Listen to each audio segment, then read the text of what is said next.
Lisa Martinez stood in the cold metal hallway outside the United Earth Federation Council chambers. Her hands shook slightly as she held the datapad containing her new assignment. The words on the screen blurred together as she read them for the 5th time.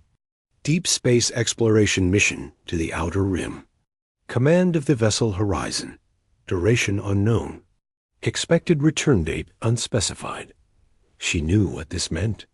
They were sending her away from Earth forever. Her crime was simple and unforgivable. In the eyes of her society, she could not have children.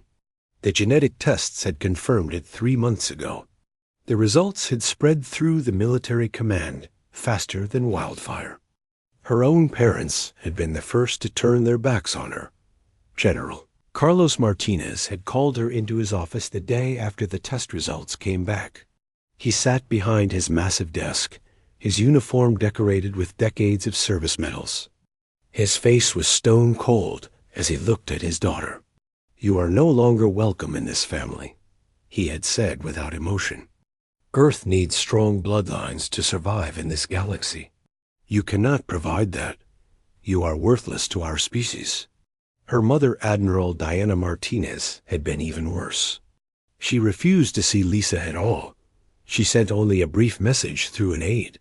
"I have no daughter." The Martinez name will not be carried by someone who cannot serve the future of humanity. The pain of their rejection still burned in Lisa's chest as she walked toward the docking bay. Her entire life had been spent trying to make them proud. Top of her class at the military academy. Youngest person ever promoted to commander. Expert pilot and tactical genius. None of it mattered now.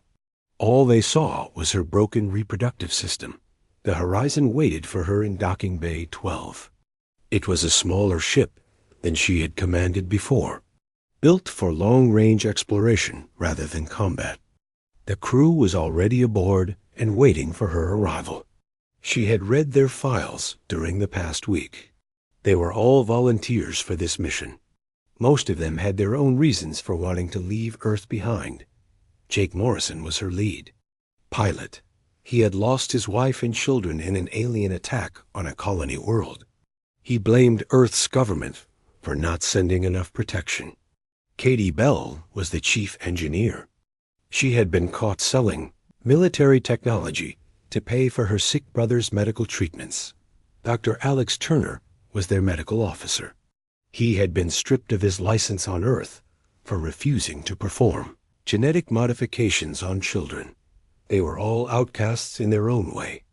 People that Earth's society had decided were no longer valuable. Lisa understood that feeling perfectly now. She walked up the boarding ramp and took her first steps onto the Horizon. The ship hummed with quiet energy around her. The corridors were narrow but clean. Everything had been prepared for their departure. Her crew was professional and respectful as she made her way to the bridge. "Commander Martinez, reporting for duty," she announced as she entered the command center. Her officers stood and saluted. She could see the questions in their eyes, but none of them spoke. They all knew why they were here. Jake Morrison stepped forward first. He was a tall man with graying hair and tired eyes. "The ship is ready for departure, Commander. All systems are green. We can leave as soon as you give the order." Lisa nodded and took her place in the captain's chair. Through the main screen, she could see Earth hanging in space beyond the station. The blue and white planet looked peaceful from this distance. It was hard to believe that the same world that had given birth to her dreams was now casting her out like garbage. "Set course for the Outer Rim," she ordered. "Maximum speed." "Course laid in, Commander," Jake replied. His hands moved across, his controls with practiced skill. "We'll reach the edge of known space in 3 months." "Commander," Katie Bell's voice came through the comm system from engineering. "I've been looking at our mission orders.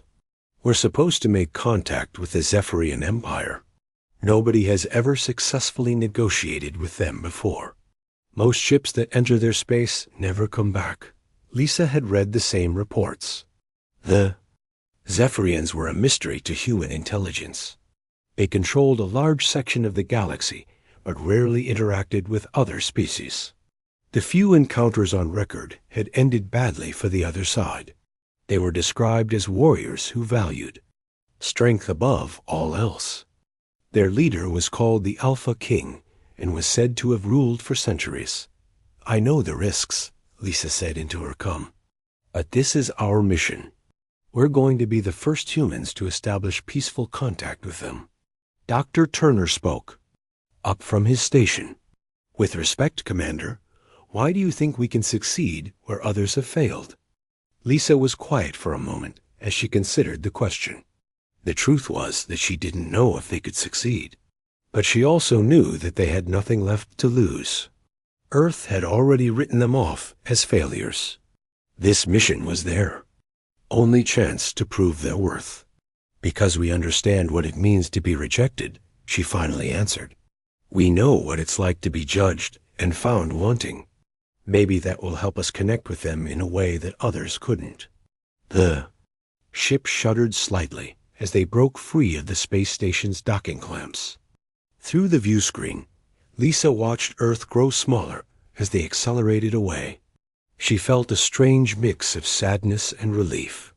The pain of her family's rejection was still fresh, but there was also a sense of freedom. For the first time in months, she felt like she could breathe again. 3 months to the Zephyrian border," Jake announced. "Course is steady." Lisa settled back in her chair and watched the stars stream past. Whatever waited for them in Zephyrian space, it had to be better than the life she was leaving behind. Her family had called her worthless, but she would prove them wrong. She would make this mission succeed and show Earth that her value wasn't measured by her ability to bear children. The horizon flew on through the darkness, carrying its crew of outcasts toward an uncertain destiny among the stars. The horizon drifted silently through space at the edge of Zephyrian territory. 3 months of travel had brought them to this moment. Lisa stood on the bridge, watching the empty stars ahead. According to their navigation systems, they were exactly where they needed to be. But there was nothing visible except darkness. "Are you sure we're in the right place?" Katie Bell asked through the comm from engineering. Her voice carried a note of nervousness that Lisa had been hearing more often as they got closer to their destination. "Coordinates match our mission briefing exactly," Jake Morrison replied from his pilot station. His hands stayed steady on the controls, but Lisa could see the tension in his shoulders. "We should be right on the border of their space." Dr. Turner looked up from his medical station where he had been running final health checks on the crew. "Maybe they don't patrol this area. The intelligence reports could be wrong about their activities out here." Lisa was about to respond when alarms started blaring throughout the ship. Red lights flashed on every console as Jake's hands flew across his controls. "Multiple contacts appearing on sensors," he called out. They just materialized out of nowhere. 20 ships, no 30. I can't get an accurate count. They're surrounding us.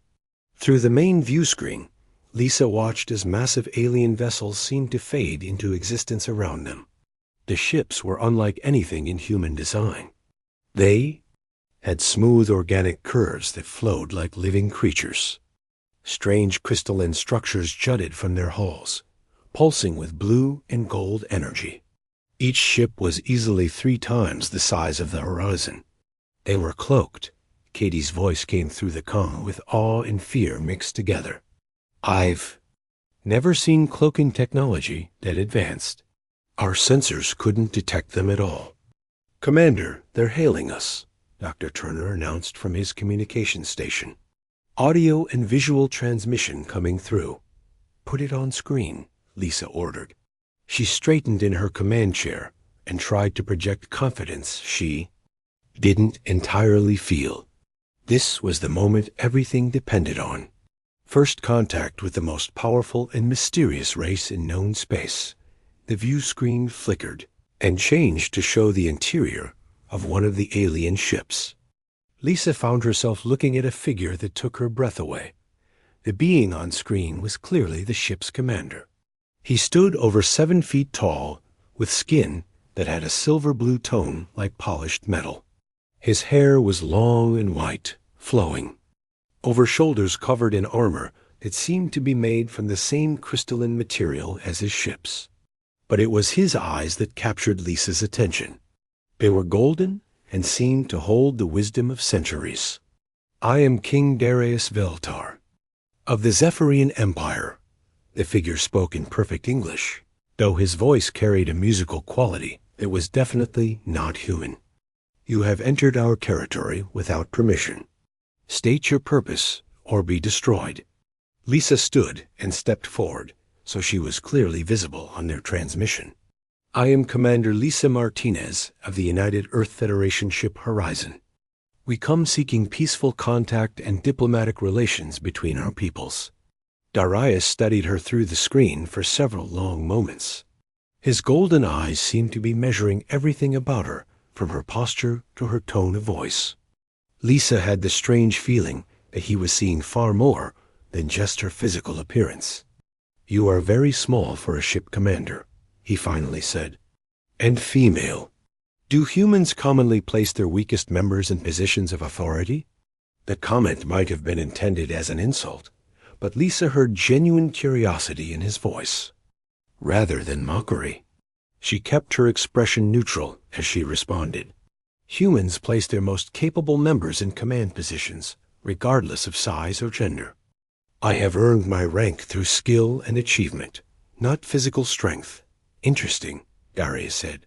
He turned and spoke briefly to someone off-screen in what Lisa assumed was the Zephyrian language. The words sounded like music mixed with the crash of ocean waves.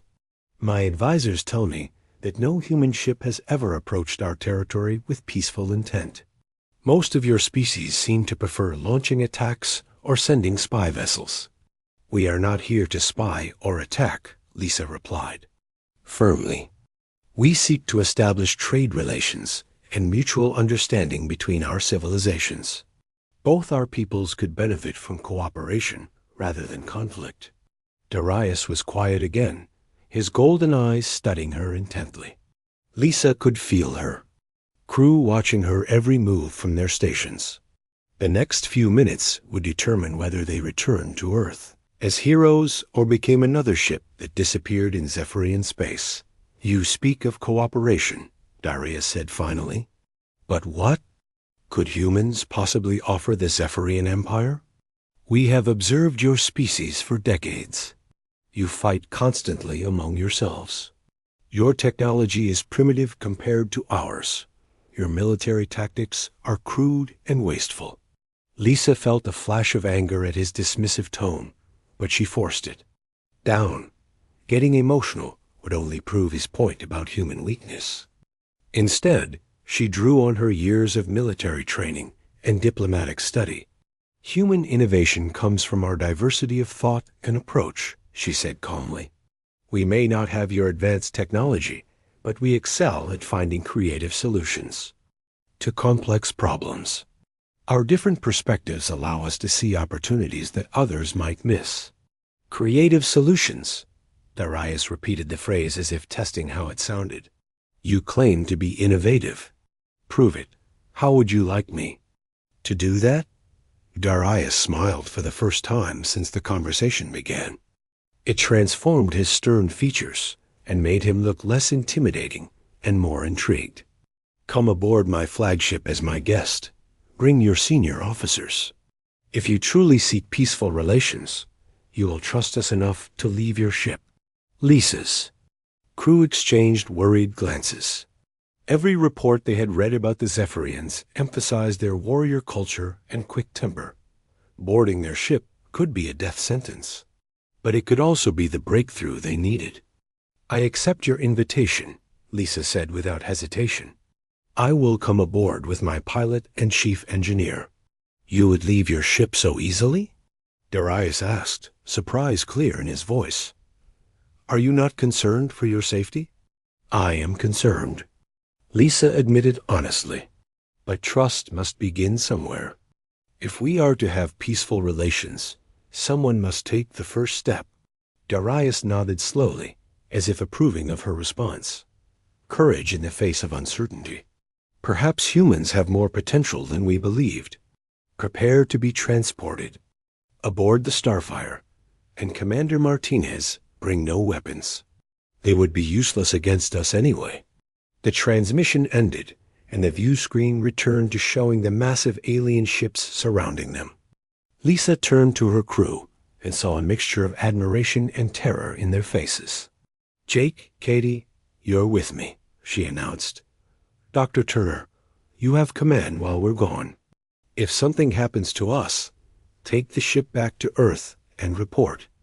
"What we learned, Commander," Dr. Turner started to protest. "That's an order, Doctor," Lisa cut him off gently. "This is what we came here to do."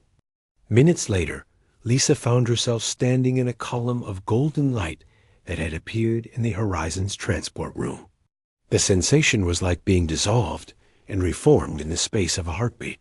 When the light faded, she was standing in what could only be described as a palace made of crystal and metal. King Darius Valtar stood before them in person, even more impressive than he had appeared on screen. His presence filled the enormous chamber around them. Lisa realized that this was no ordinary ship commander. This was the ruler of an entire empire, and he had personally come to meet them. "Welcome aboard the Starfire, humans," he said with that same musical voice. "Let us see if your species is truly worthy of our attention." Lisa stood in the center of the most beautiful room she had ever seen. The walls of the Starfire's main chamber were made from what looked like living crystal that pulsed with soft light. Golden veins ran through the transparent material like the nervous system of some vast creature. The ceiling stretched impossibly high above them, disappearing into shadows that seemed to move and shift. King Darius Valtar walked around them slowly, studying the three humans with obvious curiosity. His golden eyes lingered on Lisa longer than the others. She could feel the weight of his attention, but refused to show any sign of nervousness. "You are much smaller than I expected," he said finally. "Human intelligence reports described your species as formidable warriors. But you seem quite fragile." "Size isn't everything," Lisa replied calmly. "Some of the most dangerous creatures in the galaxy are very small." Darius smiled at that response.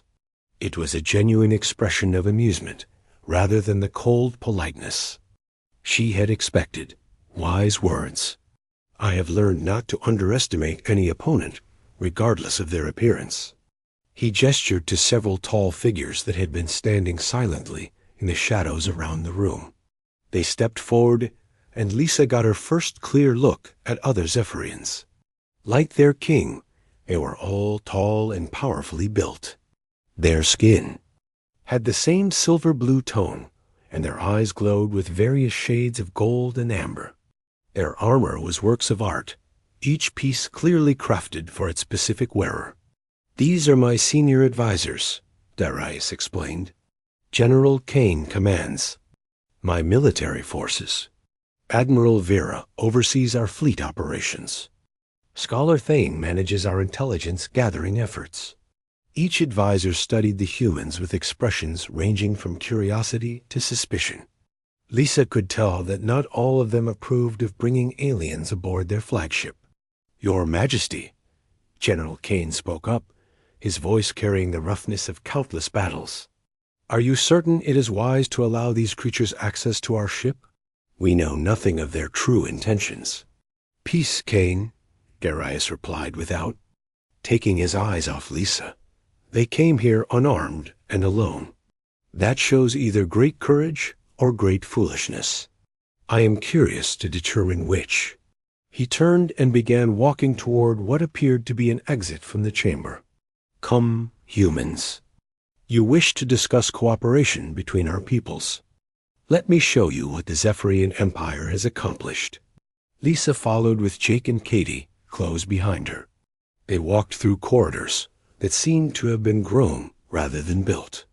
The walls curved and flowed like they were inside some massive living organism. Through transparent sections, she could see other parts of the ship where hundreds of Zephyrians went about their duties with military precision. "Your ship is incredible," Katie whispered as they walked. Her engineer's mind was clearly trying to understand the technology around them. "I can't even begin to figure out how any of this works." Darius overheard her comment and slowed his pace. To walk beside them. "The Starfire is a fusion of organic and mechanical engineering. We grow our ships rather than simply building them. It takes decades to complete a vessel of this size, but the result is far superior to anything made purely from metal and circuits." They entered another chamber that took Lisa's breath away. It was an observation deck with walls that were completely transparent. She found herself looking out at a view that showed the entire Zephyrian fleet surrounding them. Dozens of the massive ships hung in space like beautiful, deadly flowers. "This is just a small patrol force," Darius said casually. "My full fleet number's in the thousands of vessels." Jake let out a low whistle of amazement. "No wonder nobody messes with your empire. That's more firepower than the entire Earth defense." "Force. Power is important," Darius agreed. "But it must be used wisely. A ruler who relies only on strength will eventually fall to someone stronger. True leadership requires wisdom, strategy, and the ability to inspire loyalty in others." He looked directly at Lisa as he said this. She had the feeling that his words were meant specifically for her. "Tell me, Commander Martinez, how did you earn your position? What makes you worthy of commanding a starship?" Lisa considered her. "Answer carefully." She could sense that this was some kind of test. "I graduated first in my class from the military academy. I have successfully completed over 50 deep space missions without losing a single crew member. My tactical innovations have been adopted throughout the Earth fleet." "Impressive accomplishments," Darius acknowledged. "But that tells me what you have done, not who you are. What drives you? What do you fight for?" The question hit closer to home than Lisa was comfortable with. She thought about her parents' rejection, her exile from Earth, and the crew of outcasts. She now commanded. What did she fight for anymore? "I fight for those who have been cast aside," she said quietly. "For people who have been told they have no value. I want to prove that worth isn't determined by what others think of you." Darius stopped walking and turned to face her completely. His golden eyes seemed to look straight through to her soul. "You speak from personal experience. Someone has judged you and found you wanting." It wasn't a question. Lisa realized that this alien king had seen something in her words that revealed more than she had intended. She met his gaze steadily and nodded. "My own family disowned me because I cannot bear children. On Earth, that makes me worthless in their eyes. A genetic dead end with nothing to contribute to humanity's future." The silence that followed her admission was deafening. Lisa could feel her crew's shock at her personal revelation. She had never spoken so openly about her situation before. Darius studied her with new interest. "So Earth sent you on this mission because they considered you expendable. A failure who could be safely lost in the void." "Yes," Lisa said simply. There was no point in lying about it now. "How fascinating," Darius murmured. "And yet here, stand before the Alpha King of the Zephyrian Empire, negotiating for your entire species. The ones who cast you out now depend on your success for their future." He began walking again, leading them deeper into the ship. In Zephyrian society, genetic perfection is also highly valued. Our strongest warriors earn the right to choose their mates first. The weak are not allowed to reproduce at all. Lisa felt her heart sink. If the Zephyrians shared Earth's obsession with genetic purity, they would never respect her either. But Darius continued speaking. "However, we have learned that strength comes in many forms. The greatest warriors are not always the best leaders. Intelligence, creativity, and wisdom are just as valuable as physical power. They entered what appeared to be a war room. The walls were covered with displays showing star maps, fleet positions, and tactical scenarios. Several Zephyrian officers were working at control stations, running what looked like complex battle simulations. "Show me your tactical abilities." "Commander Martinez," Darius said suddenly, "we are currently running scenarios for defending our border worlds against a hostile fleet. Our traditional strategies call for direct confrontation with superior numbers. Can your human creativity find a better solution?" Lisa stepped up to the main display and studied the scenario. The enemy fleet was larger and appeared to have better weapons. The Zephyrian forces were defending a planet with millions of civilians. A direct battle would result in heavy casualties on both sides. She noticed something in the sensor data that the Zephyrian tacticians had apparently missed. The enemy ships were using a tight formation that maximized their firepower, but created a weakness. "Here," she said, pointing to a section of the display. "If you concentrate your attack on these 3 ships simultaneously, their formation will collapse. The other vessels will have to break off to avoid collision. That will give you the opening you need to divide their force." The Zephyrian officers looked skeptical, but input her suggestions into their simulation. The results were dramatic. The enemy fleet was defeated with minimal friendly casualties. The room fell silent as everyone stared at the display. "Remarkable," Scholar Thane said quietly. "In 3 minutes, she found a solution that we missed in hours of analysis." Darius smiled with genuine appreciation. "Human creativity indeed. Tell me, Commander, would you be willing to remain as our guest for a while longer? I believe we have much to learn from each other." Lisa looked at her crew and saw excitement in their faces. This was going better than any of them had dared hope. "I would be honored, Your Majesty." "Excellent," Darius replied. "You will have quarters in the royal wing of the ship. Consider yourselves honored guests of the Zephyrian Empire."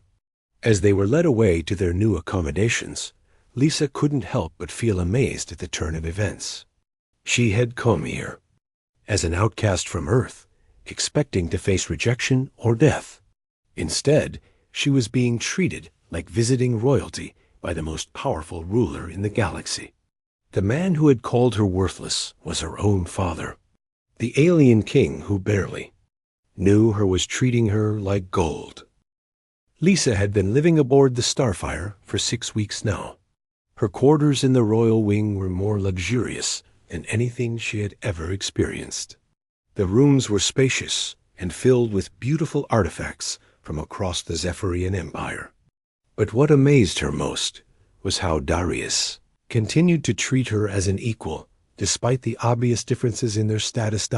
Every morning, she joined him for strategic planning sessions with his military advisors. Her tactical suggestions had helped them solve several border conflicts without bloodshed. The Zephyrian officers, who had initially viewed her with suspicion, now sought her input on complex problems. She was becoming an integral part of their command structure. This morning was different, though. Darius had asked to meet with her privately in his personal chambers. Lisa walked through the crystalline corridors, feeling nervous for the first time in weeks. She had grown comfortable with the formal meetings and tactical discussions, but being alone with the Alpha King felt much more personal. His quarters were even more impressive than hers. The walls were made from the same living crystal as the rest of the ship, but here it pulsed with deeper colors. Golden light flowed through the transparent material like liquid sunshine. Through the massive windows, she could see stars streaming past as the fleet moved toward the Zephyrian homeworld. Darius stood with his back to her, looking out at the view. He had removed his formal armor and wore simple clothes that made him look less like an intimidating ruler and more like an ordinary person. Well, as ordinary as a 7-foot-tall alien with glowing golden eyes could look. "Thank you for coming, Lisa," he said without turning around. Over the weeks, he had stopped using her military title and started calling her by her first name. She found that she liked the way it sounded in his musical voice. "Of course, Your Majesty," she replied. "What did you want to discuss?" "Please, just call me Darius when we are alone," he said, finally turning to face her. "I wanted to talk to you about something personal." Lisa felt her heartbeat quicken. She had noticed that their conversations had become more intimate lately. Sometimes she caught him watching her with an expression she couldn't quite identify. She told herself it was just curiosity about human behavior, but part of her wondered if there might be something more. "I have been thinking about what you told me when we first met," Darius continued, "about being cast out by your own family. I understand that pain more than you might realize." Lisa was surprised by this admission. "How could you understand? You're the most powerful ruler in the galaxy. Everyone respects and obeys you." Darius walked over to a comfortable seating area and gestured for her to join him. The furniture was clearly designed for someone his size, but he had arranged cushions to make it more suitable for her smaller frame. It was a small gesture, but it showed that he had been thinking about her comfort. "Power and respect are not the same as love and acceptance," he said quietly. "I have ruled the Zephyrian Empire for over 200 years. In all that time, I have never had a single person I could truly call a friend." "What about your advisors, your military commanders?" "They serve me because it is their duty," Darius explained. "They fear me because of my power. They respect me because of my position. But none of them see me as simply Darius. I am always the Alpha King first and a person second." Lisa began to understand what he was telling her. Loneliness. Even surrounded by thousands of people, you're alone. "Exactly," he said with a sad smile. "Until you arrived, I had forgotten what it felt like to have someone speak to me as an equal. You argue with my decisions when you think I'm wrong. You offer suggestions without being asked. You treat me like a person rather than a throne. Maybe that's because I don't really understand how important you are," Lisa said with a small laugh. "To me, you're just Darius, the person who saved me from floating around in empty space. And that is exactly why you are so precious to me," he replied seriously. "You see me for who I am, not what I am." The word precious hung in the air between them. Lisa felt her cheeks grow warm as she realized the implications of what he had said. She had been so focused on the political and military aspects of their relationship that she hadn't considered the personal connection that was developing between them. "Darius," she started to say, but he held up a hand to stop her. "I know what you're going to say," he said gently. "We are from different species. I am much older than you. There are countless barriers between us. But I needed you to know how I feel." Before Lisa could respond, alarms began blaring throughout the ship. Red lights flashed in the corridors outside his quarters. Darius was on his feet instantly, his peaceful expression replaced by the focused intensity of a warrior king. "Report," he commanded as soon as the communication system activated. "Your Majesty," came General Kane's urgent voice.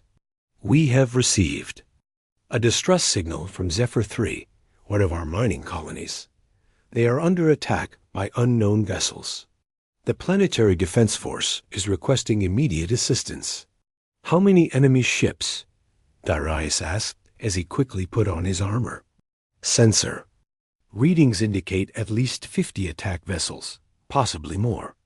They appeared without warning and began bombardment of the colony's main city. Casualties are already in the thousands." Lisa felt her stomach drop. This was exactly the kind of situation that required immediate action, but it was also incredibly dangerous. The Zephyrian fleet they were traveling with was strong, but 50 enemy ships was a serious threat. "Set course for Zephyr 3 immediately," Darius ordered. "Alert all ships to prepare for combat." "Already done, Your Majesty. We will arrive in 6 hours at maximum speed." Darius closed the communication channel and turned back to Lisa. The moment of personal intimacy was gone, replaced by the urgent needs of command. But she could still see something different in his eyes when he looked at her. "I have to go to the war room," he said. "This attack is no coincidence. Someone is testing our defenses." "I'm coming with you," Lisa said immediately. "Lisa, this could be very dangerous. If we lose this battle, then you'll need every tactical advantage you can get," she interrupted. "I didn't come this far just to hide in comfortable quarters while people are dying." Darius studied her face for a moment, then nodded. "Very well. But you will stay close to me at all times. I will not lose you now." The way he said those last words sent a shiver through Lisa's entire body. The Alpha King of the Zephyrian Empire was willing to risk everything to protect her. A woman her own family had called worthless was precious enough to him that her safety mattered more than military protocol. As they hurried toward the war room, Lisa realized that something fundamental had changed between them. What had started as a diplomatic mission had become something much more personal. She was no longer just a human representative seeking an alliance. She was someone that Darius cared about deeply, and that knowledge both thrilled and terrified her. The next few hours would determine not just the fate of the Zephyrian colony, but the future of whatever was developing between them. Lisa had never imagined that her exile from Earth would lead to this moment, racing through an alien starship beside a king who treated her like the most important person in the galaxy. The battle ahead would test everything they had built together. But for the first time since leaving Earth, Lisa felt like she was exactly where she belonged. The war room of the Starfire buzzed with activity as officers prepared for battle. Lisa stood beside Darius at the main tactical display, watching as enemy ship positions updated in real time. The attack on Zephyr 3 was worse than they had initially thought. The unknown vessels had orbital superiority and were systematically destroying the colony's infrastructure. "Casualties are approaching 10,000, Admiral Vera reported grimly. The colonists are hiding in underground shelters, but they won't last long if we can't break through the enemy blockade." Darius studied the tactical situation with a focused intensity Lisa had come to admire. His golden eyes moved across the display, analyzing every detail of the enemy formation. But she could see the frustration building in his expression. The traditional Zephyrian approach would be a direct assault, but that would result in massive losses on both sides. "Your Majesty," General Kane spoke up, "our fleet will arrive in 2 hours. I recommend we attack immediately with everything we have. We cannot allow this aggression to go unpunished." "That's exactly what they want us to do," Lisa said quietly. All eyes in the room turned to her. She had been studying the enemy positions and noticed something that troubled her. "Look at their formation. They're not trying to maximize damage to the colony. They're positioned to draw us into a specific type of engagement." Darius leaned closer to the display. "Explain." "They've left gaps in their orbital coverage here and here." Lisa pointed to 2 sections of the enemy line. "Any commander would see those as obvious weak points to exploit. But if we attack there, we'll be funneled into a kill zone where they can concentrate their firepower. So what do you suggest?" Admiral Vera asked. There was skepticism in her voice, but also genuine curiosity. Lisa manipulated the display to show a different approach. "We don't attack the gaps. We attack the strongest point of their formation with everything we have. It's the last thing they'll expect, because it seems like suicide." The room fell silent as the Zephyrian officers processed her suggestion. General Kane looked like he wanted to object, but held his tongue out of respect for his king. "It's brilliant," Darius said suddenly. "They've planned for every logical response except the illogical one. But can our ships survive a concentrated assault on their strongest position?" "Not alone," Lisa admitted, "but I noticed something else. The enemy ships are using synchronized energy patterns. If we can disrupt their coordination at exactly the right moment, their entire formation will become vulnerable. She brought up detailed sensor readings of the enemy vessels. Here, see these energy signatures? They're networked together for maximum efficiency. But that also means they're dependent on each other. If we can overload their network at the moment of maximum stress, they'll all be temporarily disabled. Darius smiled with genuine admiration. Once again, you see solutions that we missed entirely. How do we over?